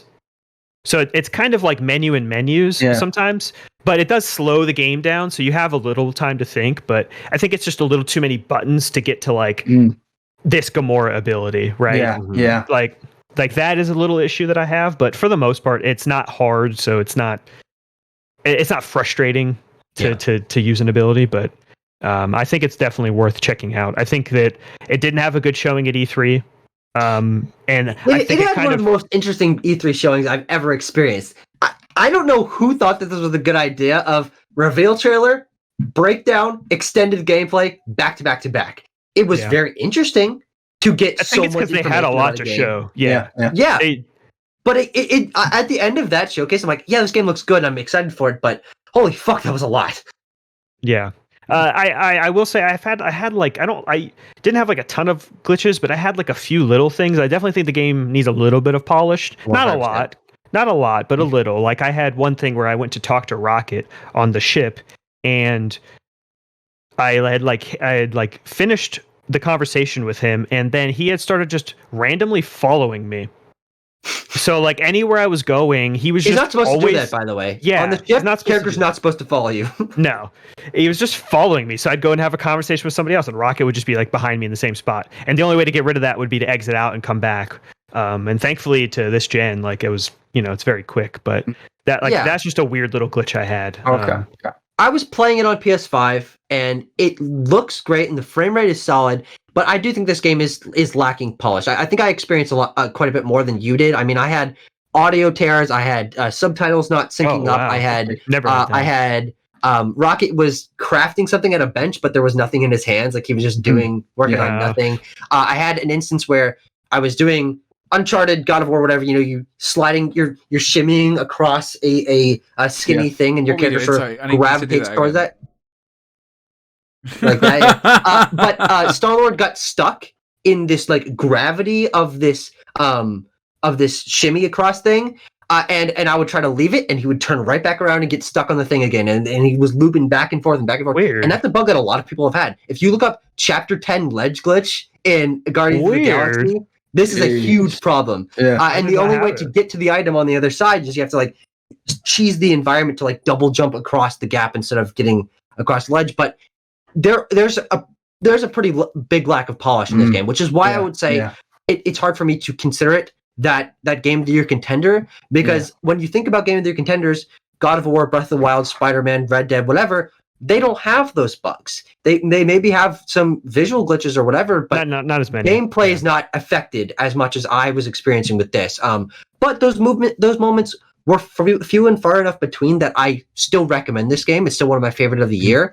And with that story and with this version of the characters being my favorite version. They're great versions. So I was going to say that, Sam. If you like any of those versions, like these are top versions. I don't know if they hit MCU versions just because I love those performances so much in the MCU, but these are great versions of the Guardians. Like I was really hesitant, in particular for Star-Lord. Like even at the beginning of the game, his voice acting just kind of put me off because I liked Chris Pratt's performance so much. I grew on Star-Lord so much over the end of that game, and I love this Star-Lord. And that goes with really every character. You really get a lot of their backstory and what they're doing and what they've been through. And different takes on their backstory as well. I mean, Drax and Gamora especially have twists on what you expect to hear from their backstories that, I can't believe it's actually happened. Yeah. Exactly. Yeah. And it reframes the characters in an interesting way. I do think that Star-Lord, you're right, is an interesting one because he's not the son of Ego in this. He doesn't have that like celestial power within him. He's got some sort of other thing, but he's a different version of Star-Lord that I think actually works better. he's a really competent leader in this. He's a very relatable guy. He's an emotional person who relates to his team members on a deeper level, and that made me really care for the team a lot better. Yeah, he's not perfect. Like, and that's what I like about the Guardians. They're all people that aren't perfect, and they've come together to be this family, and like it's just a great story. And I guess if you're talking about like money, like bang for your money, this game is way longer than I think most people think it is. Yeah. This game is meaty. These chapters aren't like, you're not just finishing chapters. Like you will have 15 chapters in the game, I think, 16. And they were each 16. Okay, and then they were each about an hour. So that's this is probably and it depending if you go for and if you go for collectibles or try to go to talk to everyone all the time on the ship and stuff, like you could get 20 hours out of this game pretty easily. I was going to say, Dan, you mentioned the voice actors. That's something I was expecting. Is going because I'm a big fan. Chris Pratt and Zoe Saldana and Batista and all those guys from from their performances in the movies. It's something I expect. We saw it with. Sorry to hit on it again, Sims. The performances in Avengers. Of Troy Baker and Nolan North in the title roles, it was, you're always expecting that. It's the same thing with the Spider-Man games. I can't remember the name of the guy that voices Peter Parker, but I knew he was going to be so different to Tom Holland's performance. But a lot of times, that can work in the game's favor, as you say, given a different take on the character. Yeah. I would say Rocket sounds similar. He's not Bradley Cooper's version, but it's probably the closest one. Oh, yes. Groot, but it's still great. Yeah, Rocket's That's great. The thing. You're like, oh, this Rocket's not quite the Rocket that I have heard. But after like 30 minutes of hearing him talk, I'm like, I love this version of Rocket. Holy shit, this voice actor is killing it. His comedic timing is absolute gold.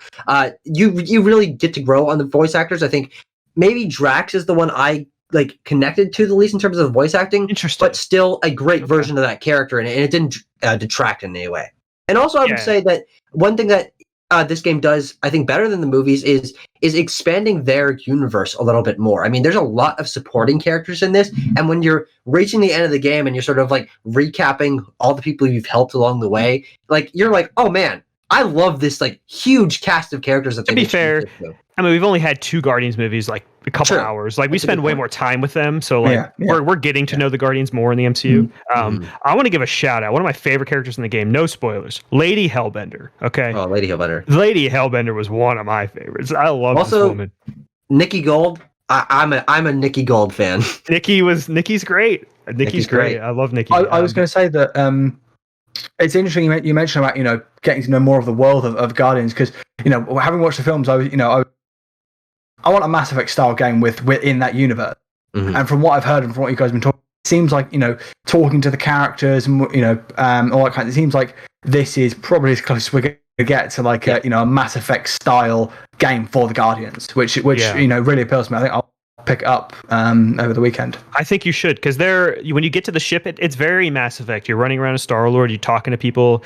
You pick up, like, there is a collectible that is like specific to a Guardian, and if you pick it up when you're in gameplay, next time you get to the ship, you can go and talk to them about it and kind of like share a bit of their story. Yes. And that expands even more, and it's really good. I think that Square needs to. I'm not sure how much this is going to sell. Hopefully it sells well because of the Guardian's name. I think that Square should just greenlight a second one already 100%. And just have Eidos go on. I think Eidos has made very good games and has just not really hit it critically, I don't think, at least recently, with I think their last game being Shadow of the Tomb Raider, which is a good game, not as good as the other two, and then the last Deus Ex. Was that not Crystal Dynamics, Shadow of the Tomb Raider? No, it changed for whatever. Yeah, they switched. They were making Avengers at the time, and Eidos went to that one. Of course, yeah. Forgot about that. And then they made the last Deus Ex. I know wasn't as good as Human Revolution. So they haven't been on too high of a high, but this is definitely I think a Game of the Year contender. Surprise hit for a lot of people. I think so. Yeah. Okay. What do you think the chances of actually getting Game of the Year? Nominations? I think a nomination. I don't know if it really is going to hit it just because of reviews and things I've seen for other games. Like I think that I don't know. Deathloop probably has a better chance, but I hope hopefully a nom. You've definitely motivated me to play it. Yeah, I think you should. It's not like I don't want to play it. I don't know in my head about it. Like I don't know. Here's the thing. What I would say is just give. Like, how much did you play? Like, did you finish the first chapter? I literally watched. It's a pretty long first chapter. It's like 90 minutes. So I literally watched the flashback. Oh, okay. Walked so you're around 15, the room, 20 minutes. Yeah. Then fell asleep. Spoke. Yeah. Something about Groot had a problem, and then I fell asleep. He's still very early. So early. But I would say at least finish that first chapter. I want to play it. Like it's just I don't know. Like I'm just so anxious about everything. Like the Forza that's coming out next week, the Football Manager and Pokemon, and I'm just like, am I letting Far Cry down? I don't know. I'm honestly, it's been one of them weeks where I'm just really busy. Like so busy. Like it's just. I mean, look at me a minute ago. I had to like disappear for 10 minutes. Because like my kid's room's an absolute bombshell, like just like LOL toys everywhere. So my life is very hectic. So please excuse my disappearance. It's getting to that point, isn't it, of the year where we're going to start to get all these massive titles come out, and then it's going to be a choice for people like us tomorrow. Right, after what do we want to buy? Yeah, no, it starts tomorrow. After next Call of Duty week kicks ends, off like what? No, we got Battlefield, Halo. GTA, honestly. Yeah, I mean, end of next week we'll have GTA. Good. And the week after is Battlefield. Quick. Yeah, we're getting a lot really quickly.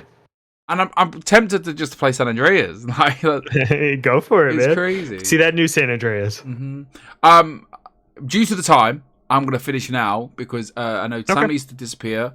It's 9:15 and my tummy is rumbling. Sam, thank you very much for coming on the show. Thank you, Hamlet. It's been a pleasure. Oh, you've been amazing, actually. Tucker, not so much. Sorry, Tucker. Thank you. That's all right. I'll try my best. Tucker, you're always a pleasure to have. Like, I really enjoy listening to you. Like, for someone with for very young, and I know we take the piss that you're just a tadpole. You're probably one of the smartest people I've ever spoken to. So thank you. Thank you for coming on the show, Sam. Please pimp out your stuff. Where can we find you? So you can find me on YouTube, as I said earlier, Bloody Brilliant Games. Put it in the search bar, you'll find the channel. And as I said, we've got our EGX coverage. Please go and check that out if you haven't already. It's probably the work I'm most proud of that we've done so far. And hopefully we can use that as a launch pad going forward for other events.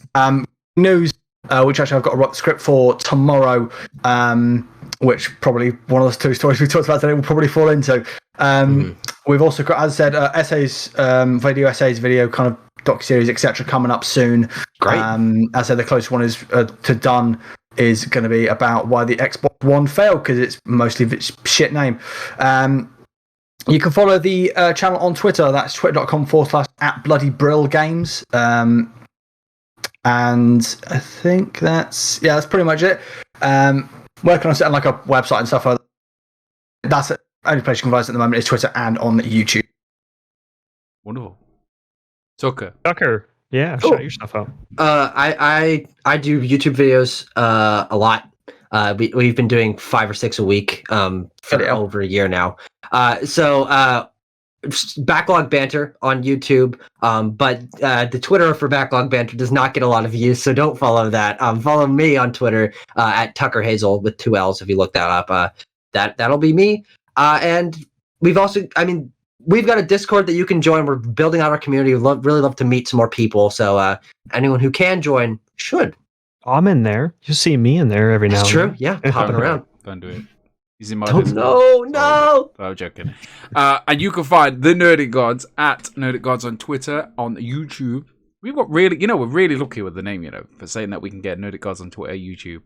Most likely. I did it all real quick when I was making it. Really good.